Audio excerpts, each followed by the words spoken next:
Reporters at Mar-a-Lago just hours after facing his arraignment.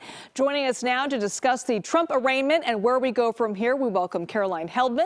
She is a Democratic strategist, and Lanhee Chen, a fellow at the Hoover Institute and was also a GOP candidate for state controller. Welcome to you both. The former president addressing his supporters at a rally in Mar-a-Lago. I want to start with you, Caroline. What's your reaction to the events of today? Any surprises for you? The one surprise is that all 34 counts are felony counts. I think there was some expectation there might be a mix of misdemeanors and felonies. And as you know, he was charged with falsifying business records, which would be a misdemeanor if it were not done in the service of another crime. And although we don't know what is in the arraignment document, we do know that there are felony violations or accusations of felony violations of both state and federal law. Also surprised that he made it back so quickly in time to give a speech at Mar-a-Lago. I will say that speech sounds pretty deflated. If you're used to listening to Trump and his level of energy and his coherence, this speech was a little rambly and a little low energy. Well, he just started it. Lanhee, I'm curious your reaction. Of course, no surprise here that his response to today's events would come at a campaign rally in Mar-a-Lago. What are your thoughts? Yeah, I don't think it's particularly surprising what the former president's response is. I think the conversation that will start very quickly, obviously, is how this impacts his political prospects, how this impacts the political prospects of the Republican Party going forward. Those are all open questions. I do think clearly, as has been said many times, this is one of those things that will help the former president in a Republican primary. I think that there are a lot of people who support former President Trump, and even some who frankly don't within the Republican Party, who view this particular prosecution as essentially a little bit of a stretch. That having been said, the reality is there's a lot of stuff out there that could get the former president from a legal perspective. This is by far, I think, the weakest of all the cases.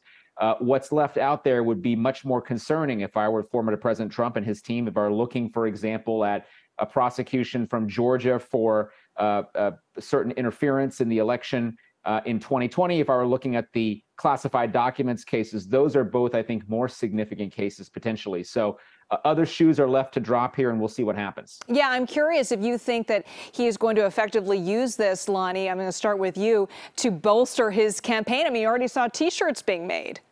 Yeah, there's no question he's going to use it to bolster his campaign. I mean, this is classic Trump playbook, to take something like this, which would appear to be a liability, and try and turn it into an advantage. Now, the challenge for him is that while he advances his standing with the Republican electorate, at the same time, I do think that this causes a problem with independent voters. I think it causes a problem with voters who might support a Republican or a Democrat, so-called swing voters. I think in a general election, it is not helpful for him to be under indictment, for him to be charged with these crimes, and for a trial to play out. But as I said, I think most people see this particular set of prosecutions as being politically motivated. The other cases that are out there are fundamentally less political.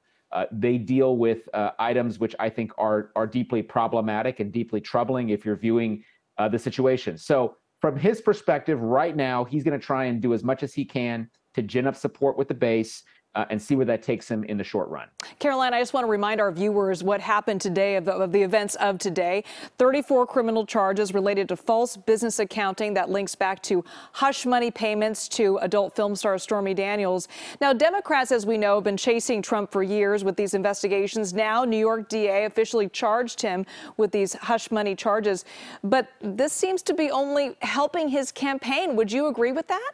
Absolutely. In fact, if you look at polls, when Trump announced he was going to be arrested, even though he, got the date wrong, he jumped in the polls. He surged and he eclipsed DeSantis. He was already on the upswing. I think he's famously said he could shoot someone on Fifth Avenue and it wouldn't matter. And I don't think that's entirely true. I agree with Lanhee. 60% of Americans support this indictment, but 75% of Republicans, that's true for them. They're very much seeing this as, Donald Trump being persecuted. And I also agree with Lanhee that of the 4 investigations, this is certainly the smallest. Now, nobody is above the law, right? So 23 members of the general public, a jury of his peers, made this determination. That is the basis for this. They looked at the evidence, they decided he had violated the law, and they wanted to move forward with an indictment.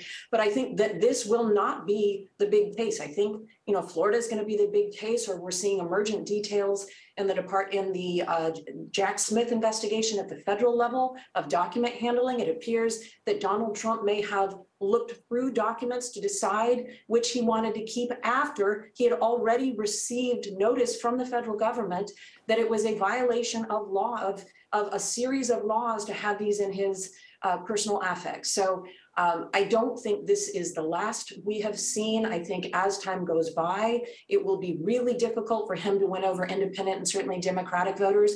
But Republican voters are sticking with Trump on this. Yeah, we'll see how long this boost will last, as more charges could come in other states. All right, Caroline and Lanhee, thank you so much for joining us.